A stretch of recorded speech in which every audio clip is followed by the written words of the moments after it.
Angels Care Home Health, serving Hayes and the surrounding areas, is a Medicare-certified home health agency providing quality skilled nursing and restorative therapy services to patients in their homes.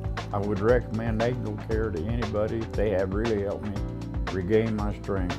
Angels Care is there to help 24 hours a day, and all services are covered 100% by Medicare for patients who are eligible. Angels Care Home Health. We serve patients. I couldn't have survived this without Angels Care. Eagle Community Television presents Community Connection with your host, Mike Cooper. Hello and welcome again to Community Connection from Eagle Community Television. Thanks for watching, and thanks to our producer, Jeff DeRall. We're at Custer Hall on the campus of Fort Hays State University as we talk with Dr. Roger Schieferecke, the chair of the CAMS program, the Kansas Academy of Math and Science at Fort Hays State University. And once again, Roger, give me a little help with the last name. Schieferecke. Schieferecke. That's Thank close. you, sir. I appreciate that. What is the CAMS program, once again? Review for us, if you would, there. Well, I appreciate you allowing me to be here, but the Kansas Academy of Math and Science is an early entry to college program for high-achieving high school juniors and seniors. And so essentially what we do is students finish their last 2 years of high school, fully immersed into the college environment at Fort Hays State University.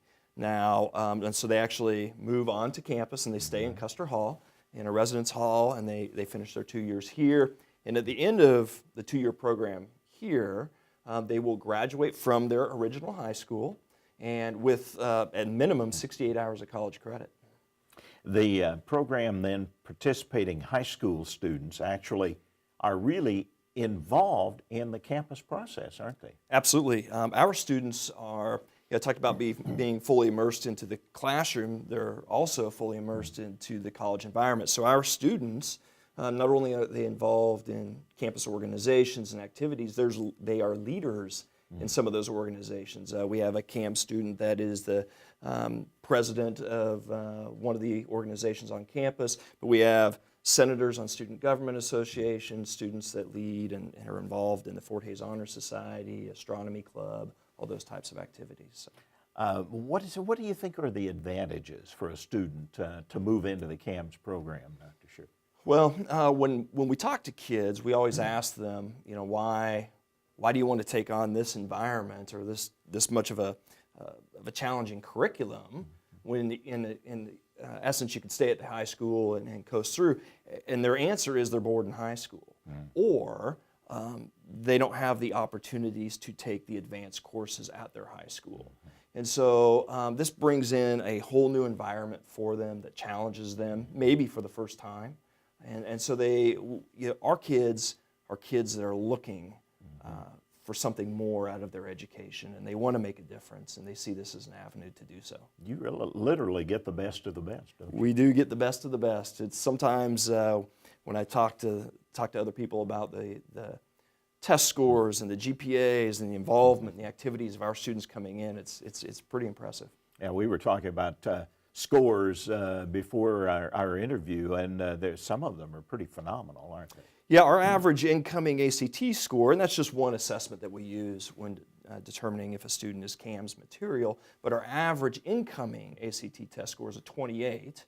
Now keep in mind that they take that during their sophomore year to get in for the junior year, so they've taken it earlier than normal, but it averages a 28. But we've had students come in with 34s on the ACT and 33s and leave with 35, so pretty impressive. Much like other groups and organizations, sports and whatever, you're about to take the information on the road, aren't you? That's right.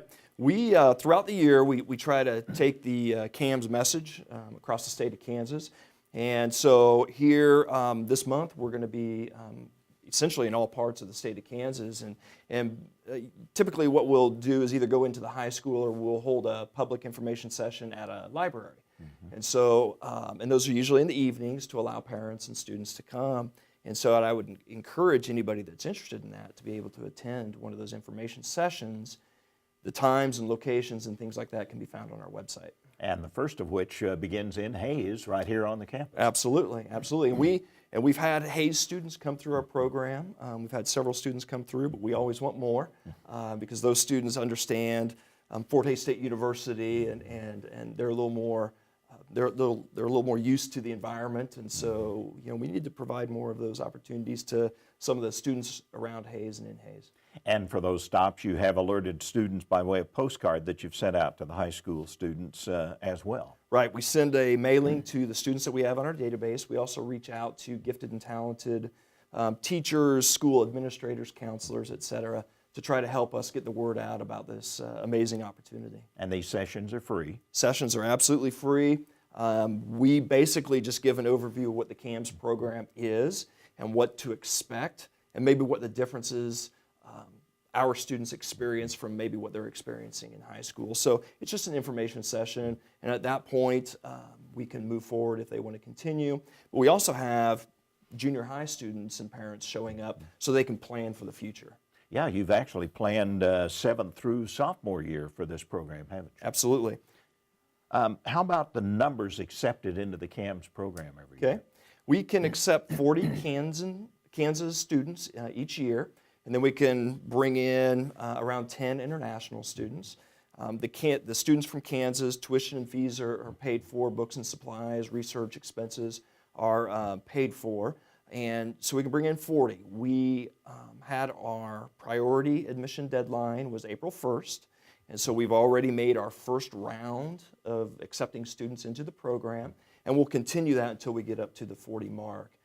So if there are current sophomores that are interested, they need to contact us right away and try to get into one of the remaining spots. Usually more students applying than you have room for, Correct, I'm sure. correct, absolutely. It's become quite a program in the state of Kansas. An initial program started several years ago that has really taken hold and has been high profile for Fort Hays State. Absolutely. We have our 6th class of students in the program, so we're out recruiting for our 7th class.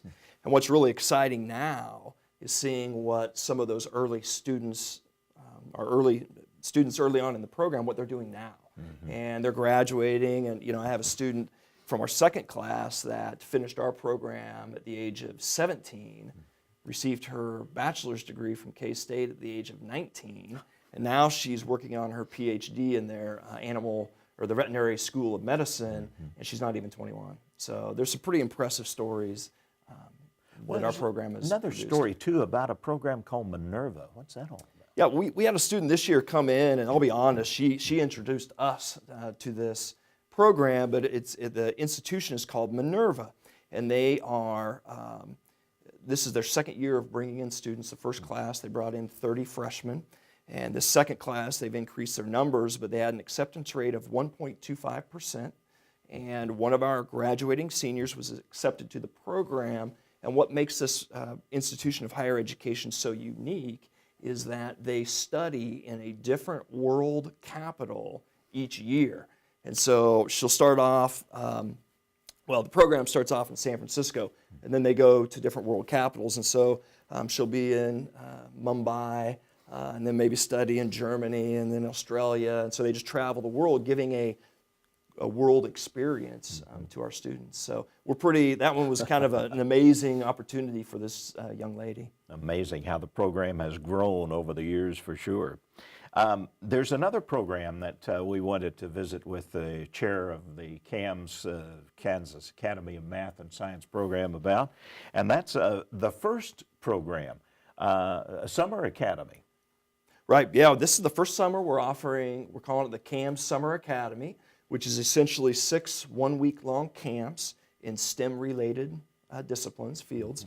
And so it's pretty exciting. The camps are for current 8th graders and freshmen, or soon-to-be sophomores and freshmen.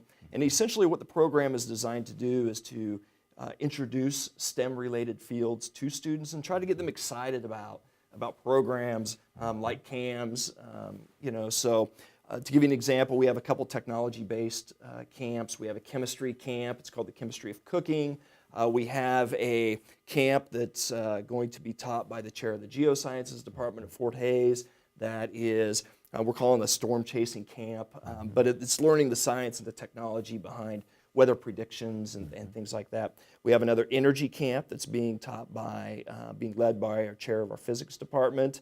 And we've got, I'm trying to. I don't want to miss out on any of the camps, but anyway, there are 6 week-long camps, $100, Mike, and that covers camp fees, housing, meals, everything. So we want to make it affordable to be able to allow as many students as possible to get a STEM-related experience. You know, and the thing about it, Dr. Schieferecke, is that these are taught by university professors, often chairs of departments like Dr. Adams, Dr. Dixon that we talked to about geoscience. Right. And that, mentioning Dr. Adams, you spurred the one I forgot, and I don't mean to do that, but we also have a high-altitude balloon research camp. And so, as you can imagine, as an 8th grader or a freshman, launching balloons that will go 100,000 feet in the air, and then, building your payloads and whatever you want to research onto those high-altitude balloons, and then getting to go and chase them. It's a very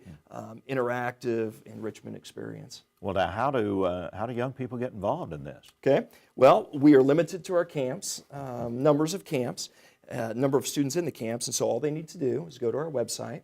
There's a registration form there. We still have spots available. Again, some of them are getting very limited. So I guess the best thing to do is to go out and fill out the registration form that's available on our website. Deadline on the registration? Deadline on the registration, the priority deadline is April 1st. Final deadline is May 1st. And so we do have some spots available. Our Raspberry Pi camp, that one is full, but the other 5 camps do have some spots available. Now, is that the University Relations provided me with a list, so I wanted to run down those if I could. The Java programming and chessboard problems, chemistry of cooking, Pi and other suites for the tech junkie, energy, what do we really need, computer and human analysis of storm impacts, needs geography, and high-altitude balloon science, see the world from 100,000 feet. And students can sign up for whichever camp is of most interest. Absolutely. The CAMS program and the First Summer Academy. Once again, priority deadline has passed, but the final deadline is May 1st. Where do you hope to take this CAMS program? I get asked that on a pretty regular basis, and what I would like to see, where I want to take this program to is, really we're going to have graduates that are finishing the program, and I want to be able to tap into their resources and get the experience of a CAMS alum and bring that back to help educate and help our current students, whether that's in internships for future leaders in STEM fields, whether that's financial assistance to offset any housing costs, scholarships, things like that. So I want to bring it to where we have 40 of the absolute best in the state of Kansas that 4 years later you'll see them leading business and industry or legislation or whatever focused on STEM-related fields. And finally, Dr. Schieferecke, would you tell us about the difference? We talked with Matt Means, director of the new honors program. Talk about the honors program and the CAMS program and how they relate. Okay. Well, actually, the honors program is an exciting opportunity at Fort Hays State University. Our CAMS program can almost be viewed as a feeder program into the honors program. So the honors program is for traditional college students. The CAMS program is obviously for high school students, but our students are perfectly in line with what the honors program is doing. So they're highly talented, highly motivated, and obviously very intelligent students. And so we look at it as a nice avenue for students to come through our program, and then if they choose to stay at Fort Hays State University, the honors program would be an excellent opportunity for them. You and Matt Means are going to be keeping close touch. Absolutely. Dr. Roger Schieferecke, the chair of the Kansas Academy of Math and Science at Fort Hays State University, our community connection. Thanks for watching.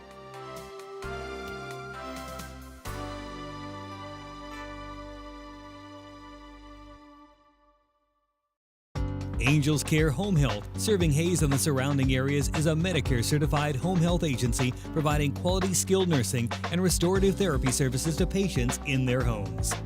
There's not any words to describe their kindness. Angels Care is there to help 24 hours a day, and all services are covered 100% by Medicare for patients who are eligible. Angels Care Home Health. We serve patients. They saved my life.